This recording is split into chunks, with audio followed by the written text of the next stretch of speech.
Hey everyone, it's Jimmy here, welcoming you to another episode in my ongoing Unsolved Mysteries series. Before we begin, don't forget to hit the like button, subscribe, and ring the notification bell, and leave a comment saying where you're watching from.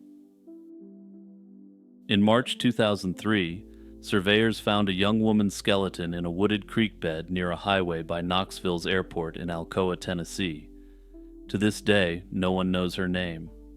All that remained were bones and a few pieces of clothing, including a tank top with a haunting message that she didn't need a great deal of love, only a steady supply of it.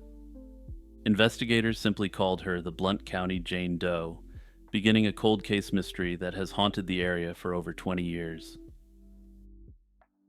Police recovered dozens of bones in the vicinity, but some remained hidden until a second search in late 2006 found additional fragments that likely had been washed away by the creek. Based on forensic analysis, the woman had been dead for anywhere from 8 months to 4 years before the discovery. While an accident or other explanation was briefly considered, investigators strongly suspected foul play from the start. The Jane Doe was an African American female, probably in her late teens or early 20s, standing roughly 5 feet 4 inches to 5 feet 10 inches tall. In the state the remains were found. Details like her weight were impossible to determine, though from the state of her bones it was clear she was neither underweight nor obese. However, her hair and teeth offered distinctive clues. For instance, small black synthetic braids at the scene indicated she wore hair extensions. Most strikingly, her upper teeth had an unusual pattern. 2 left front teeth were missing long before she died, and the remaining front teeth jutted outward nearly horizontally. Her lower jaw was never recovered, but such a pronounced overbite might have been memorable to anyone who met her. Among the items recovered were her clothes. The white tank top with its bold slogan about a steady supply of love and a blue fleece hoodie were found near her remains. There was also a piece of a waistband, and crucially, some fabric resembling medical scrubs. This hinted that she may have worked in healthcare. Investigators even traced certain garments to retail outlets in the Chicago area, specifically the suburb of Oak Lawn, Illinois. This raised the possibility that the young woman wasn't from Tennessee at all, but from further north. One early hypothesis was that this Jane Doe fell victim to a transient serial predator passing through. Detectives considered that a long-haul trucker might have picked up a vulnerable young woman, perhaps a hitchhiker or runaway, and eliminated her, leaving the body far from her home. The location of the remains, near a major highway and the airport, seemed to support this idea, as did the clues pointing to Illinois ties. If she was from out of state, it would explain why no local missing person reports ever matched her description. Despite this theory, tangible leads were scarce. No identification was found with the body, and there were no obvious signs of trauma to point investigators in a clear direction. Essentially, they had an unknown victim and no suspect, along with no actual confirmation that a crime had occurred. In fact, one alternative theory, which is purely speculative, but that has been floated by investigators, is that she may have perished from an overdose. This could fit with the narrative that she was from Illinois, and she may have gotten in the vehicle with a trucker, used drugs, and then overdosed. Rather than seeking to help her, the driver may have decided to dump off her body to cover up what happened. Determined to give her back her name, investigators entered the Jane Doe's information into national databases and compared her DNA and dental records. Over time, they narrowed down a pool of dozens of missing young women who fit her general profile, but one by one, those leads were eliminated. In recent years, the investigation embraced forensic genealogy as a way to solve the mystery. This process identified distant cousins and ancestral lines that the Jane Doe shared DNA with. and by 2025 this offered some geographic regions. They believe she had familial ties to the Carolinas, Virginia, and New York, though interestingly, no connections were found to either Tennessee or Illinois. As of now, this young woman is still known only as a Jane Doe, but authorities are optimistic that recent breakthroughs will indeed give her back her identity at last. Once her identity is restored, the police may be able to retrace the months and weeks leading up to her death and zero in on a suspect. On a crisp December morning in 1935, Hollywood awoke to a shocking mystery. Thelma Todd, a beloved comedic actress and cafe owner, was found dead in her car inside a garage high on a Pacific Palisades hillside. And while this cafe portion may not seem important right now, keep it in mind, because one of the theories surrounding her revolves around that small business. At just 29, Todd was at the height of her career, which made her sudden demise all the more shocking. The star was still dressed in a silk evening gown with her mink coat and diamond jewels, slumped over the steering wheel of her convertible. At first glance, it looked like she had simply fallen asleep in the car and succumbed to carbon monoxide fumes, but the circumstances were anything but ordinary. The garage belonged to Todd's business partner in the cafe, director Roland West, and rumors quickly spread that there was more to this tragedy than an accidental poisoning. However, West and Todd were partners in more than just the business sense, and despite him being married, they were known to be lovers as well. Thelma Todd's body was discovered on Monday, December 16, 1935, by her personal maid who went to fetch the car that morning. Police and a doctor were summoned, and the initial autopsy confirmed Todd died from carbon monoxide inhalation sometime during the previous day. Investigators noted there were no signs of robbery or violence at the scene, and her purse, jewelry, and mink coat were untouched. Nevertheless, detectives were immediately suspicious. Just weeks earlier, Todd had reported receiving anonymous extortion notes threatening her with death if she didn't pay $10,000. In fact, 2 suspects were arrested in New York in connection with those threats, showing that there was a real danger around Todd. To piece together what led to Todd's demise, investigators reconstructed her final hours. On Saturday night, December 14, 1935, Thelma attended a lively party at the Trocadero nightclub in Hollywood, thrown in her honor by actress Ida Lupino. She was seen mingling and having a good time, until a confrontation with her ex-husband, Pat DiCicco, dampened her mood. DiCicco, a movie producer known for a violent temper and mob connections, had shown up with another date, provoking an argument with Thelma in front of other guests. In the early hours of Sunday, December 15th, her chauffeur drove her home to the coast. Thelma was dropped off near the steep staircase leading up to her hillside residence sometime around 4 that morning. She was slightly intoxicated and facing a 270-step climb. Unbeknownst to her, Roland West had locked the doors at 2 a.m. that night, annoyed that she was out so late. One theory holds that when Thelma found herself locked out that morning, she sought refuge in her car parked in West's garage just up the hill. Chilled by the Pacific night air, she may have turned on the engine to stay warm, succumbing to carbon monoxide as she fell asleep behind the wheel. This scenario explained the lack of struggle and the fact that her ignition was still on when she was found. Several strange clues emerged that cast doubt on the simple accident theory. One friend swore Thelma phoned her on Sunday afternoon, and West's estranged wife even claimed she saw Todd driving with a male companion that day. These astonishing accounts, if they were accurate, cast significant doubt on the official timeline. Physical evidence also raised eyebrows. Thelma's mother noted that her daughter had physical health problems, mainly with her heart. She claimed that her daughter would never have climbed hundreds of stairs in the cold, while wearing an elegant gown and high heels, especially while drunk. Indeed, investigators found no scuff marks or damage on Thelma's shoes to indicate such an arduous hike.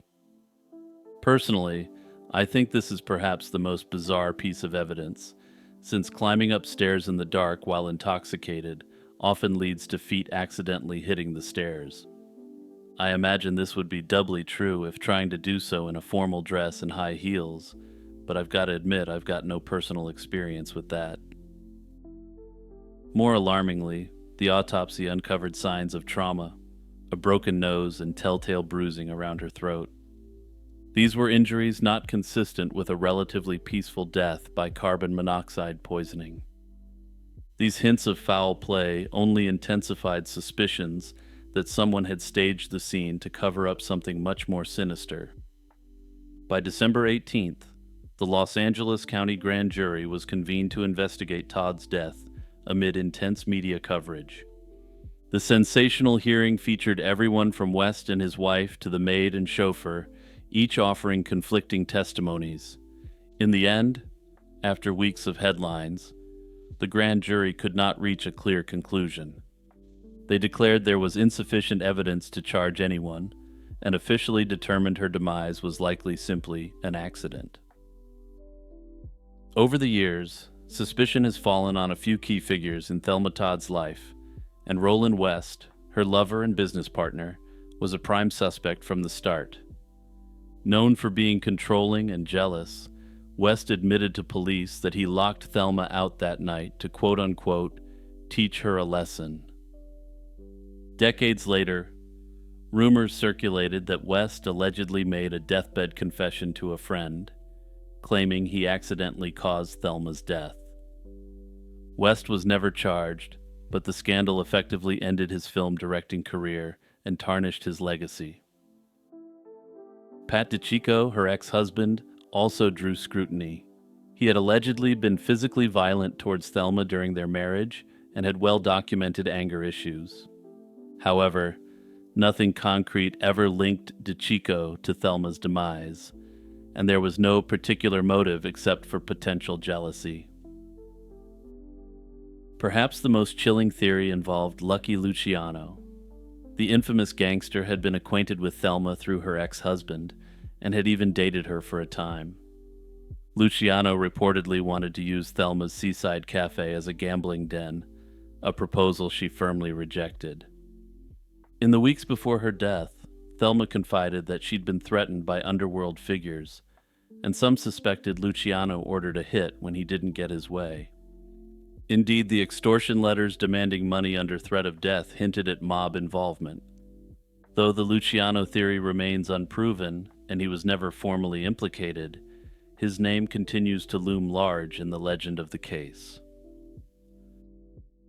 In the immediate aftermath, Roland West tried to keep their cafe open, even greeting morbid sightseers who came to gawk at the place where his famous partner died. But the business quickly lost its appeal and closed within months, unable to escape the dark shadow of the tragedy. West retreated from public life and never made another movie, a fact which some believe indicates that he was involved. Personally, I strongly prefer the Roland West theory over the accidental death theory or any connection to the mob or the ex-husband. The injuries strongly indicate that there was foul play involved, almost certainly ruling out the idea that she did it herself, or had an accident while intoxicated.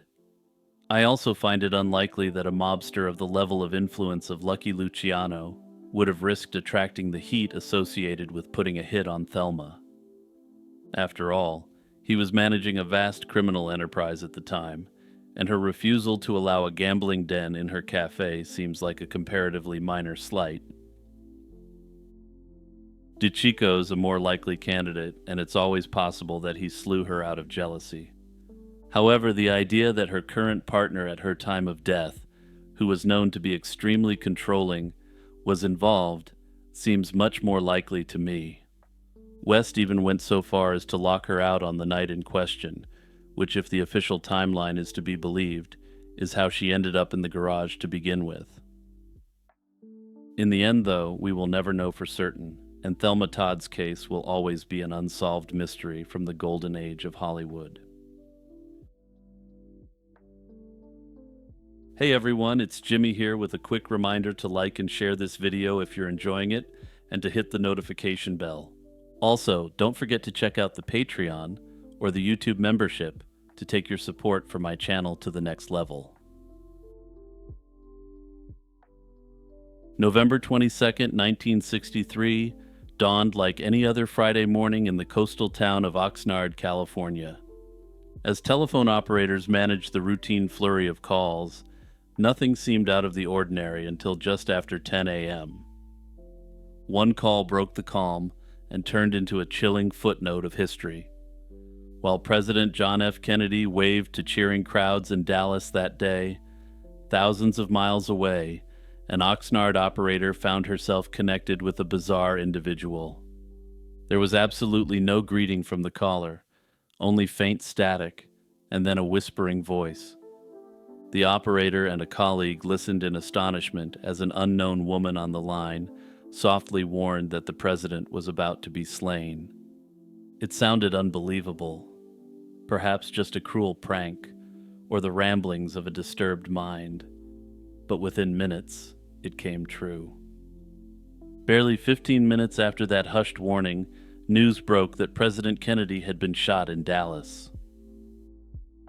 Shortly after 10 a.m. Pacific Time, the call reached the General Telephone Company's Oxnard switchboard. The operator heard only static at first and, concerned someone might be in distress, brought in a fellow operator to listen. They then caught the faint voice of a woman whispering a dire prophecy. President Kennedy would die at 10:10 that morning. Startled, the operators noted that 10:10 was only minutes away. When that time passed without incident, the voice returned and calmly updated the prediction, now saying the president would die at 10:30. By about 10:25 a.m. Pacific Time, the perplexed operators decided the caller was likely just an unhinged individual. They disconnected the line, completely unaware of what was about to happen in Texas. In Dallas, it was about 12:25 p.m. President Kennedy's motorcade was making its way through downtown. 5 minutes later, at 12:30, shots rang out in Dealey Plaza. This fulfilled the caller's final ominous prediction to the minute. The anonymous woman's message was not only timely but also bizarre, and she made claims about the government going up in flames. Her whispers came in a rhythmic, rapid cadence, as if she were reciting from a script or manifesto. The content was so outlandish that the operators truly believed the woman was mentally unstable. Curiously, for one moment during the call, the woman even slipped out of character when an operator offered help. The unknown woman responded in a normal voice that she was just using the phone as normal, then promptly went back to her frantic whispering. As soon as the tragedy involving President Kennedy became known, the telephone operators and their supervisors reported the strange call to authorities. Once the Oxnard exchange manager contacted the local police, the FBI was notified within hours of the shooting. The Bureau took the tip seriously, and an FBI report marked urgent was filed by 5 that very day, detailing the operator's chilling account. Agents were dispatched to interview the 2 operators, and every detail of the call was dutifully documented. Tracking down the mystery caller, however, proved impossible. The Oxnard telephone exchange served about 10,000 households, and most of the lines were shared between multiple people. Investigators could only narrow it down to the general Oxnard-Camarillo area near Los Angeles. Notably, the state mental hospital was located in Camarillo, a fact that led some to suspect the caller might have been a patient there. The incident was logged in the Warren Commission's files as an intriguing side note, but it remained an unsolved curiosity. To this day, the identity and motive of the anonymous whispering woman remain unknown. As with any uncanny detail of the event, the Oxnard call has fueled all manner of speculation. Conspiracy buffs view it as possible evidence of a wider plot, suggesting that the caller had advanced knowledge. They've proposed she was perhaps a conspirator with cold feet, or someone on the fringes who caught wind of the plan. They point to the fact that the woman's revised prediction was exactly correct, a precision hard to chalk up to coincidence. Most officials at the time concluded the Oxnard call was probably just an eerie coincidence. The operators certainly believed the woman was mentally disturbed, not any kind of insider with real information. Experts have noted that all presidents receive innumerable threats or warnings every day, though the revised prediction being at the exact correct time is of course uncanny. Whether one sees it as evidence of a conspiracy or simply a bizarre coincidence, the Oxnard phone call remains one of the most puzzling, unsolved footnotes in the entire Kennedy saga. On a summer day in Tudor England, a person might feel a slight chill and a faint pain behind the eyes. By nightfall, they could be drenched in sweat and fighting for their life. In 1528, a French ambassador in London remarked that it was the easiest disease in the world to die from.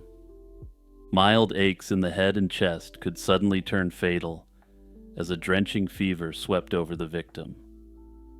This swift and deadly illness was the notorious English sweating sickness, a mysterious epidemic that struck fear into rich and poor alike.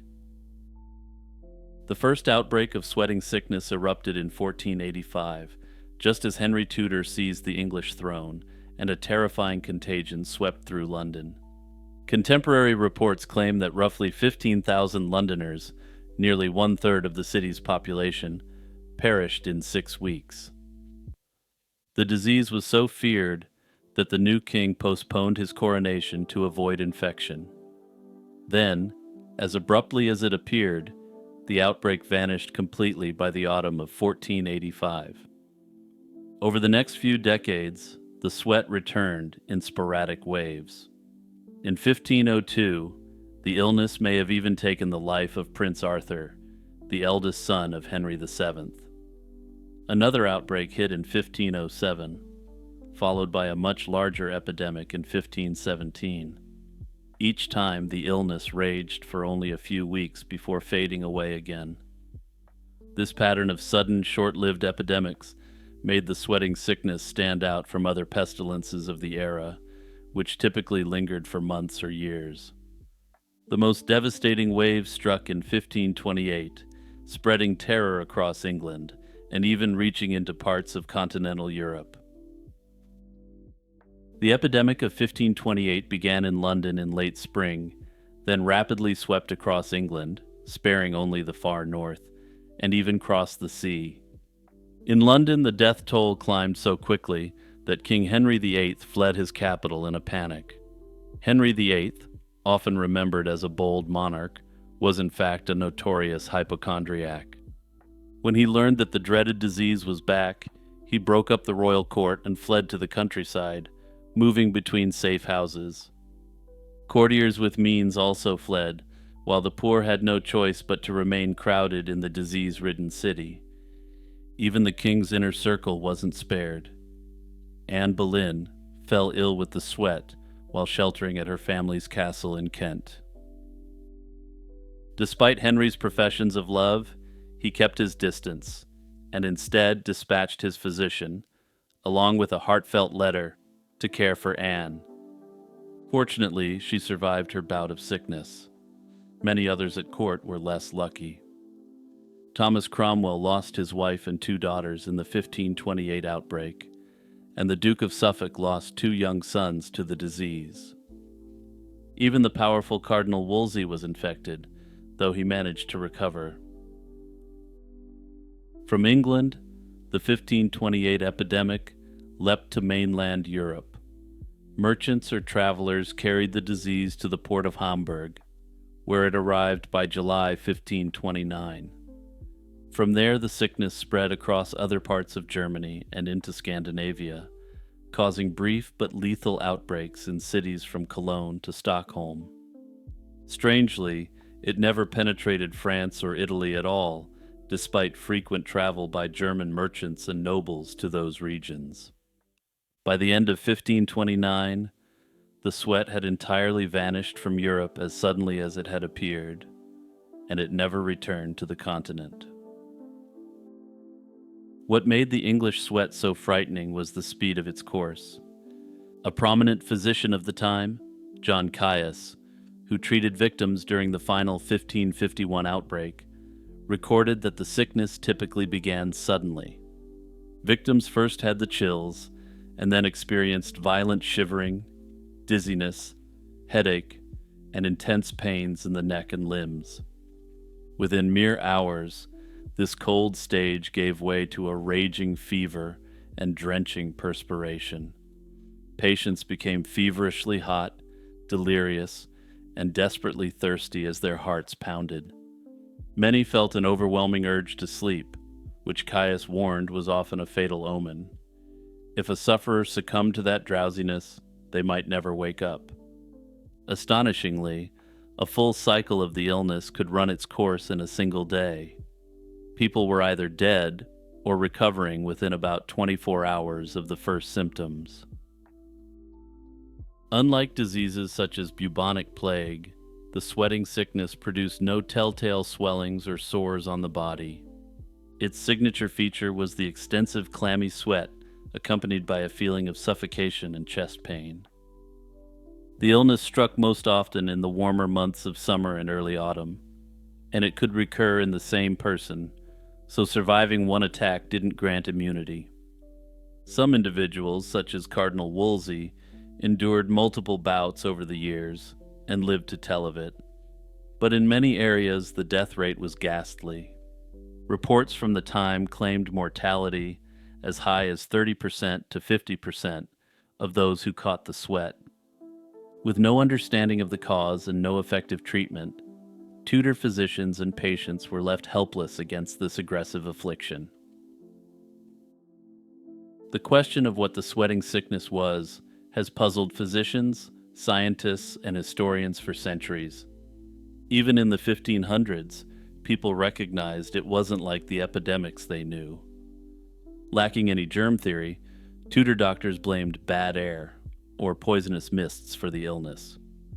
Modern researchers have combed through historical records to propose possible culprits, but no single explanation perfectly fits all the facts. One theory is that the sweat was triggered by a hantavirus infection, a type of virus carried by rodents. Hantaviruses can cause severe, acute illnesses and have sparked deadly outbreaks in other times and places, which makes this an intriguing possibility.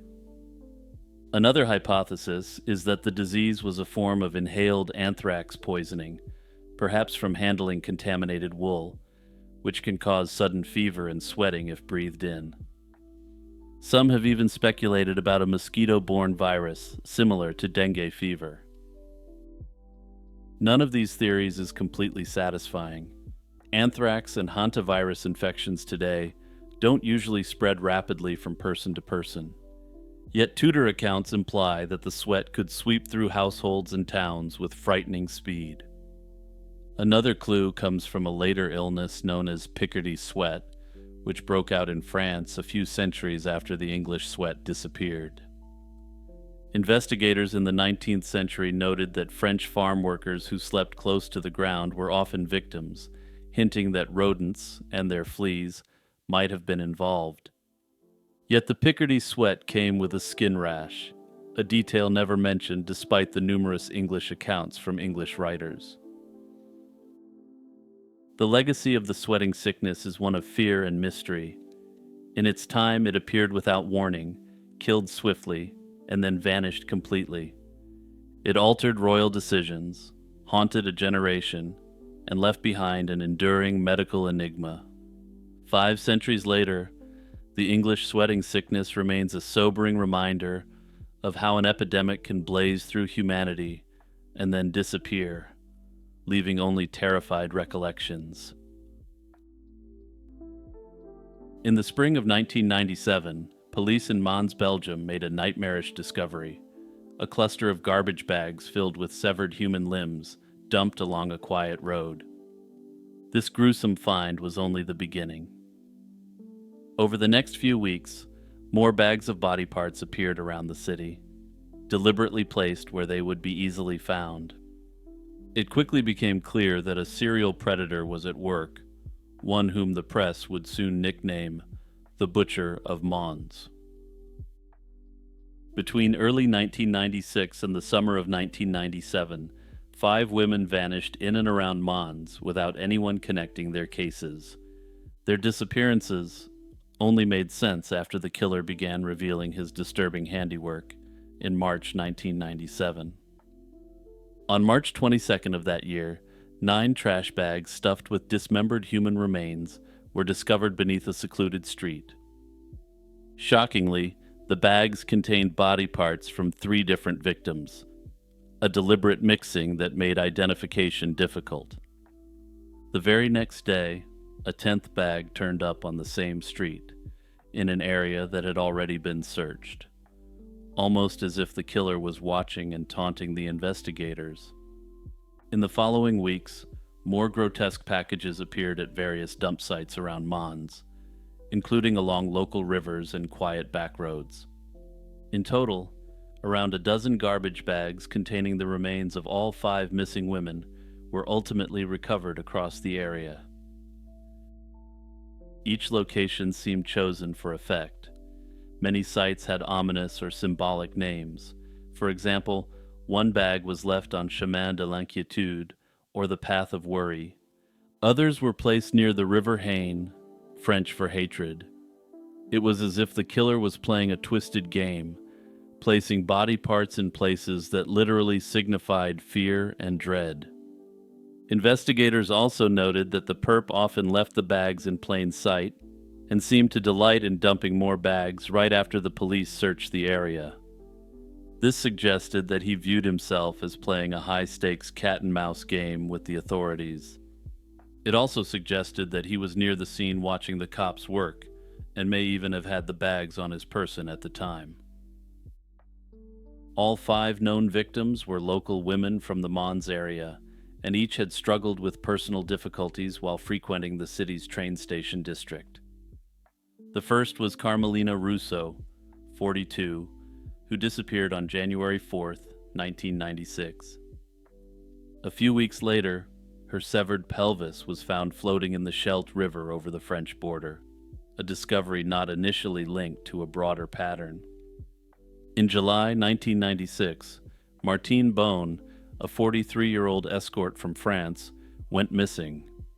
That same month, her torso was pulled out of the Haine River near Mons. The grisly series truly came to light after Jacqueline Leclerc, 33, vanished just before Christmas 1996. She was a mother of 4 who had fallen on very hard times. On March 22, 1997, a police officer found trash bags containing Jacqueline's arms and legs. Soon after, more remains surfaced that were later identified as Natalie Godart, only 21, who had disappeared in early 1997. The final known victim was Begonia Valencia, 37, who went missing in mid-1997. Her skull was eventually discovered in a village on the outskirts of Mons. Belgian authorities launched a special task force in 1997 to hunt the butcher. Due to an odd bureaucratic decision, and despite the arguably transnational nature of the attacks, the government refused to make the case a national priority. This meant that the special task force was chronically underfunded, and at times only had a handful of officers working part-time on the case. They were denied all assistance from federal authorities and investigators, and despite working around the clock, couldn't meaningfully process the thousands of tips they received. Ironically, the local police had to seek help from the FBI's profilers, since their own national police force wouldn't provide one. These American investigators were more than happy to fill the gaps where Belgian national officials had failed. The profile that emerged was of a calculating offender who could charm vulnerable women, likely had a job with flexible hours and a private space to carry out the crimes. He may have been known as a well-paying, well-groomed, respectful customer amongst these women. Notably, the humiliation associated with having local police going to America to beg for help when the national police force wouldn't lift a finger led to significant outrage. Personally, I have to question whether the national police would have deemed this a local matter if the predator hadn't been targeting women on the outskirts of society. This national outrage would force the Belgian government to reverse course and rightly treat the case as an issue of national interest, with all the resources that entailed. Regardless of the profile and despite exhaustive legwork, the investigation hit one dead end after another. Over the years, multiple suspects were interrogated, but none could be conclusively tied to the slayings. One local man in Mons raised suspicions when police learned he had allegedly bragged about eliminating local escorts. A search of his home revealed an unnaturally pristine cellar and, disturbingly, digital photos of one of the dump site locations on his computer. Yet even this eerie evidence wasn't enough for an arrest, and no solid forensic evidence tied him to the crimes. Investigators remained divided on whether this was a mentally unwell person who wanted to insert himself into the investigation, or whether he was the one actually responsible. For reasons you're about to see, though, despite how guilty this guy looks, there's one very significant reason to believe he was just a sicko who wanted the attention. The most infamous suspect was an international one, Esmail Tullia, a Montenegrin man with a history of violence. In 2007, acting on a tip, authorities arrested Tullia in Montenegro on suspicion that he might be the butcher. Disturbingly, he had butchered his wife in New York City in 1990 and was on the run for that crime. During his period on the run, he had lived in Mons at some point in the 90s, though given his fugitive status, pinning down his exact location was difficult. Given the lack of any solid evidence, Montenegro refused to extradite him, though he would spend the rest of the short remainder of his life in prison for slaying his wife. Tullia died in a Montenegrin prison in 2012, maintaining that he had never done anything to the women in Belgium. Disturbingly, he is also suspected of slaying 2 women in Albania, suggesting a much wider pattern of predatory offenses. Decades later, the Butcher of Mons case remains one of Belgium's most chilling unsolved mysteries. The passage of time hasn't erased the community's memory of these crimes, and families of the victims still hope for answers. In 2022, Belgian officials affirmed that the investigation remains active, albeit with only a small team on the file. Disturbingly, Belgian law imposes a 30-year statute of limitations even on crimes as severe as this, which I find to be highly questionable for violent offenses. If the butcher isn't charged by 2027, the window is expected to permanently shut on the ability to bring this predator to justice, assuming he didn't die in a Balkan jail in 2012. In late March of 2024, a routine morning drive turned into a chilling mystery. Christina Ace, a 61-year-old nurse from Vancouver, Washington, left her home before dawn to head to work, something she'd done faithfully for 15 years. But this time she never arrived, and instead, her colleagues received an unusual message that she would be late. By the next day, her SUV was found abandoned with a strange residue on the seats. Christina herself had vanished without a trace, and what happened to her continues to remain an unresolved mystery. Born in Argentina in 1962, Christina moved to the United States in the mid-2000s to build a new life. Back in Argentina, she had worked as a biochemist, and after immigrating, she earned a bachelor's in nursing, followed by a doctorate in medical science.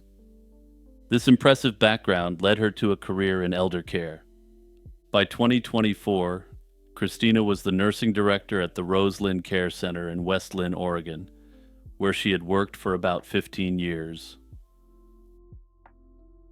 Tuesday, March 26th, 2024 began like any other workday for Christina.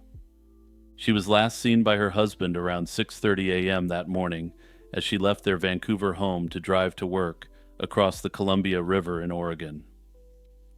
Typically, Christina started work around 7:30 a.m., but that morning her co-workers received a brief text.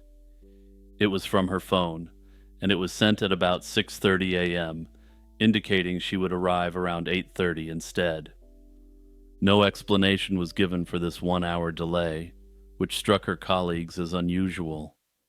In fact, two co-workers later remarked that it was odd Christina only messaged one co-worker instead of their usual group chat, almost as if she didn't want to alert everyone.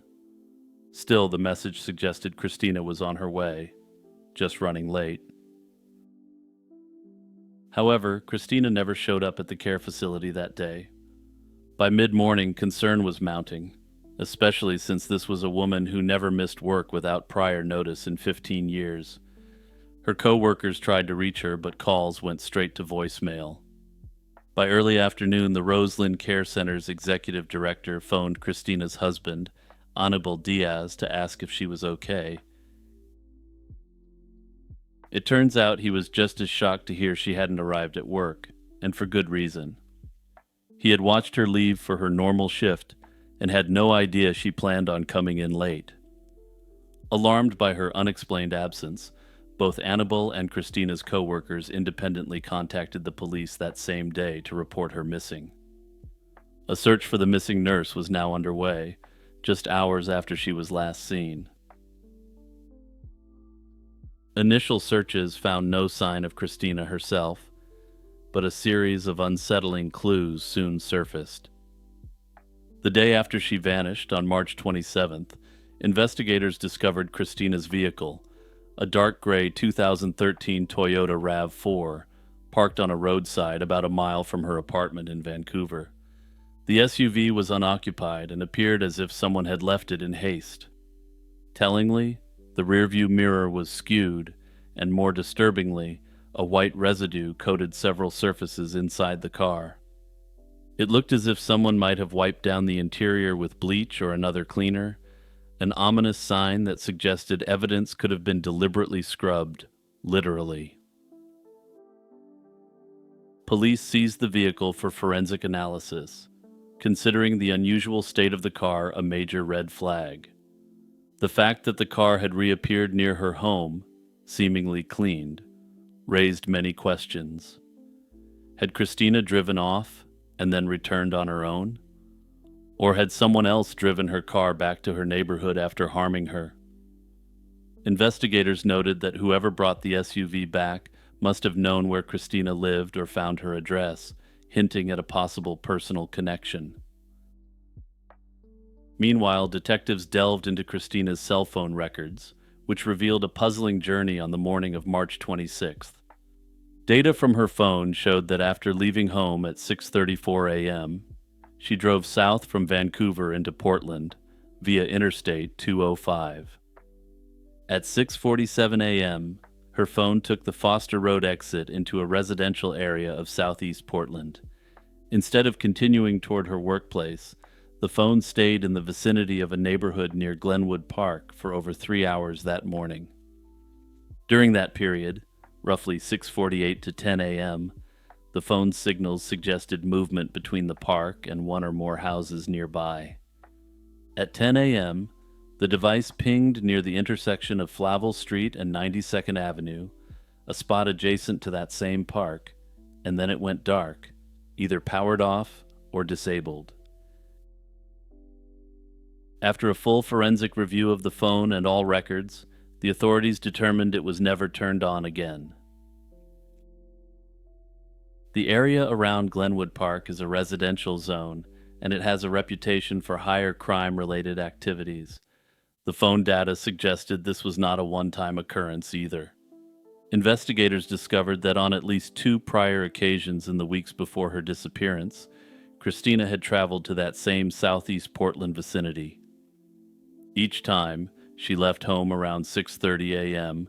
and sent a text to her boss about 20 minutes later, roughly when she would be reaching the Foster Road exit, according to police analysis. It appeared Christina had some secret errand or meeting in that neighborhood, that she hadn't shared with her husband or employer. These revelations deepened the mystery, and police were increasingly convinced that foul play was involved. The Vancouver Police Department publicly stated that Christina's disappearance was suspicious. They enlisted help from multiple agencies, including Portland and Westland Police and even the FBI. Based on the evidence, detectives said there was probable cause to believe Christina's fate was linked to a serious crime or an imminently dangerous situation. With concrete evidence scarce, numerous theories have emerged about what might have happened to Christina Ace. One line of speculation centers on the secret visits to the southeast Portland neighborhood.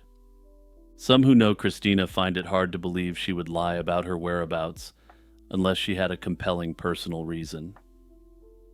It's been speculated that she may have sparked up a hidden romance in the area. If so, it's possible she arranged a brief meetup that morning and something went terribly wrong. An acquaintance or romantic partner might have harmed her and then driven her car back to Vancouver to cover their tracks. The careful cleaning of the car's interior supports the idea that an offender tried to destroy evidence. This theory is chilling, suggesting Christina fell victim to foul play at the hands of someone she trusted. Another theory points to a more random crime. The area where her phone last pinged, near Glenwood Park, is known for some homeless encampments and criminal activity. It's conceivable that Christina could have been carjacked or abducted by a stranger after taking that detour. Perhaps she stopped for someone in distress, or was lured into that area and then attacked. In such a scenario, the perpetrator might have driven her car back to her neighborhood to delay raising alarm. Under this scenario, they may have learned her address from her license or registration. However, this seems less likely to some. Random criminals typically abandon stolen cars or strip them for parts, not return them cleaned. The level of effort to wipe down the vehicle and place it near her home suggests a more calculated approach, which a stranger would be less motivated to do. However, without knowing why Christina went to that neighborhood, a chance encounter gone wrong seems much less likely. It's not a great neighborhood, and absolutely nobody knew why she would be there to begin with. Naturally, investigators also looked close to home. Statistically, a spouse or family member is often involved when someone disappears. However, by all accounts, Christina's husband and relatives have fully cooperated with the investigation. There were no known marital problems reported publicly, and Annabelle was genuinely shocked and upset when he learned she was missing. Police have not named him or any family as suspects, and the focus seems to be elsewhere. The fact that Christina was apparently hiding something from both her husband and boss suggests that the key to this mystery might lie in that secret part of her routine. While investigators and loved ones have leaned heavily toward foul play, one possibility worth examining is that Christina may have voluntarily left her life behind. To many, this seems improbable. She was deeply committed to her nursing career, adored by her colleagues, and described as reliable to a fault. Yet the details of her disappearance raise questions that leave the door open for this theory. The most striking clue is the repeated detours Christina made in the weeks before she vanished. That secrecy hints at the potential for dissatisfaction at home or in her professional life. Choosing to start fresh elsewhere, especially for someone with her professional background and international ties, isn't beyond imagination. Another possibility investigators have quietly considered is that Christina may have been battling a private addiction. And yeah, I'm going to confess here that when I was researching this case, this was the first thing that popped into my mind. To those who knew her, Christina seemed the picture of stability, a devoted nurse, a reliable co-worker, and a compassionate leader. Yet her unexplained detours into a southeast Portland neighborhood raised the question of whether she was seeking something she didn't want others to know about. Addictions can remain hidden even from close family, especially when someone is highly functional in other aspects of life. If Christina had developed a dependency, she may have concealed it to protect her professional reputation in marriage. This could explain the secrecy, the unusual morning trips, and even why she kept those visits private. While unproven, the possibility of a secret addiction lingers as one of the darker theories in her case. If this theory is true, it could be that she overdosed and her body was dumped separately from her vehicle. If so, she may be a Jane Doe, or perhaps she's never yet been located. For now, what actually happened to Christina remains an unsolved mystery. Her family and friends remain extremely active in the search for Christina, and this case is still being actively investigated by the authorities.